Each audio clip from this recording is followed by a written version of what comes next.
मनुष्य का यह जीवन इतना बड़ा नहीं है जितना बड़ा आप इसे सोचते हैं, लेकिन क्योंकि आपको लगता है कि आपका जीवन बहुत लंबा है, इसलिए आप अपनी ऊर्जा को बेवजह की चीजों पर बर्बाद कर देते हैं, जैसे ईर्ष्या, घृणा और लालच।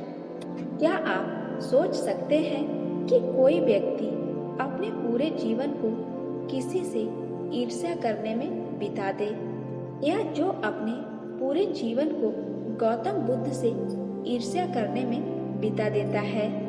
वह व्यक्ति बुद्ध का भिक्षु भी बना और रिश्ते में बुद्ध का चचेरा भाई भी था, और उसने बुद्ध के साथ ज्यादा समय भी बिताया था, लेकिन फिर भी उसका जीवन रूपांतरित नहीं हुआ। जानते हो क्यों? क्योंकि उसने अपने भीतर कड़वाहट के बीज बोकर रखे हुए थे, और उस व्यक्ति का नाम था देवदत्त। देवदत्त ने बुद्ध को मारने की बहुत बार कोशिश की, लेकिन वह हर बार असफल रहा। एक बार देवदत्त यह सोचता है कि वह राजा अजातशत्रु की सेना को लेकर बुद्ध को और उनके सभी भिक्षुओं को समाप्त कर देगा। देवदत्त राजा के पास जाता है और उनसे कहता है कि राजन, आप मुझे अपनी सेना दे दीजिए और मैं आपकी सेना के मदद से उस बुद्ध और उसके संघ को समाप्त कर दूंगा। लेकिन इस बार भी देवदत्त असफल हो जाता है, क्योंकि अब तक राजा अजातशत्रु भी गौतम बुद्ध का अनुयायी बन चुका था। राजा देवदत्त से कहता है कि बुद्ध को मारना तो दूर की बात है, अगर उनको छोटी सी खरोंच भी आई तो मुझसे बुरा कोई नहीं होगा। मैं चाहूँ तो अभी तुम्हें मृत्यु दंड दे सकता हूँ, लेकिन जाओ, मैं तुम्हें छोड़ता हूँ। बुद्ध को अगर किसी ने एक बार खुले दिल से सुन लिया तो वह कभी भी बुद्ध से ईर्ष्या नहीं कर सकता। उस समय तो देवदत्त वहां से चला जाता है, लेकिन वह तय करता है कि वह अकेला ही बुद्ध की जान ले लेगा। उसके कुछ दिन बाद बुद्ध अकेले ही भिक्षाटन के लिए एक पहाड़ी के रास्ते से जा रहे थे। देवदत्त उस मार्ग में पहले से ही छुपा हुआ बैठा था। उसका उद्देश्य था कि मौका मिलते ही वो बुद्ध पर हमला कर देगा। जब बुद्ध देवदत्त के निकट जाते हैं तो देवदत्त एक वृक्ष के पीछे छिप जाता है, क्योंकि इतनी हिम्मत बुद्ध के शत्रुओं में भी नहीं थी कि वे बुद्ध पर सामने से वार करें। इसलिए देवदत्त भी पीछे से वार करता है। वो बुद्ध के ऊपर पीछे से खंजर फेंककर मारता है, लेकिन उसका निशाना चूक जाता है। इतने में ही देवदत्त को सामने से कुछ लोग बुद्ध की तरफ आते हुए दिखते हैं, जिसके कारण वो पेड़ के पीछे छिपा हुआ रहता है। वे लोग बुद्ध के पास आकर बुद्ध को प्रणाम करते हैं और बुद्ध के साथ ही गांव की तरफ जाने लगते हैं। बुद्ध के जाने के बाद देवदत्त सोचता है कि शायद बुद्ध की मृत्यु खंजर से नहीं लिखी हुई है, इसलिए देवदत्त बुद्ध को मारने के लिए कोई और योजना बनाने लगता है। और उसके बाद देवदत्त एक छोटी सी पहाड़ी पर चढ़कर बैठ जाता है। उस पहाड़ी पर छोटे छोटे बहुत सारे गोल पत्थर थे, जिन्हें आसानी से नीचे धकेला जा सकता था। उन पत्थरों का आकार कुछ ऐसा था कि अगर किसी के सर पर गिर जाए तो उसकी मृत्यु निश्चित थी।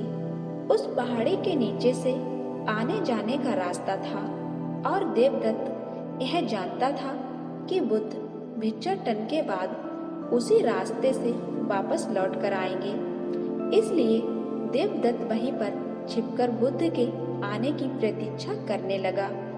कुछ समय प्रतीक्षा करने के बाद देवदत्त यह देखता है कि बुद्ध उस पहाड़ी के नीचे से जा रहे हैं।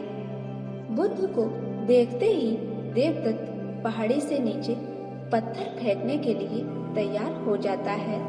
जैसे ही बुद्ध उस पहाड़ी के नीचे से जाने लगते हैं, देवदत्त ऊपर से पत्थर धकेलना शुरू कर देता है। उन पत्थरों से बुद्ध को तो कोई नुकसान नहीं पहुंचता है, लेकिन पत्थर धकेलने के कारण उसका पैर फिसल जाता है और पहाड़ी से लुढ़कते हुए नीचे गिर पड़ता है। उस पहाड़ी से नीचे गिरने के कारण वो बुरी तरह जख्मी हो जाता है। बुद्ध यह जानते हुए भी कि देवदत्त उनके प्राण लेना चाहता था, फिर भी वे उसे जख्मी हालत में अपने भिक्षुओं के पास ले जाते हैं और उसका उपचार करना शुरू कर देते हैं। और यह देवदत्त का अंतिम समय था, यानी कि देवदत्त ने अपना पूरा जीवन बुद्ध से ईर्ष्या करने में बिता दिया हुआ था।